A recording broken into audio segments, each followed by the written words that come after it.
what now?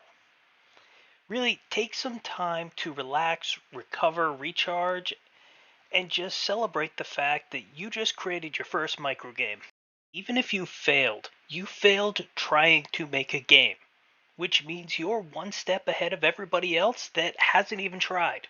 Now, for something that I really shouldn't have to tell you, I have been at several studios, both in the game industry and out of it, and everyone claims that they're doing continuous learning. They don't. When you're dealing with a company with flawed structure, a lot of times they'll fall behind on the next project. So instead of learning from project A, you immediately have to go into crunch mode on project B. And in other cases, it's just more painful to admit that you made mistakes than to blame everything else and throw it under the rug. There are three areas of interest for you to look at. First, you want to look at your technical successes and your planning. What went smoothly, what didn't? What are the things that you were particularly good at or particularly bad at?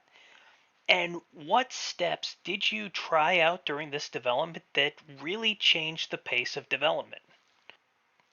For me, I learned that adding tools really speeds up the content creation, makes things easier, it makes it cheaper to maintain long term. And I learned that making videos like these take absolutely forever. Next, you want to take some time to look at the emotional state of you and your team. Unlike technical skills, these really don't carry over from team to team.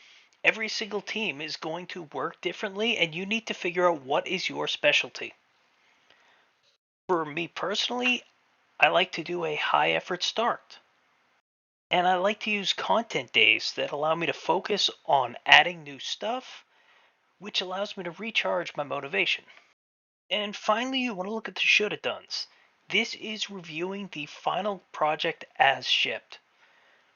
What works in this game? What doesn't work? What are the things that you should have done differently? Remember that making games is very hard.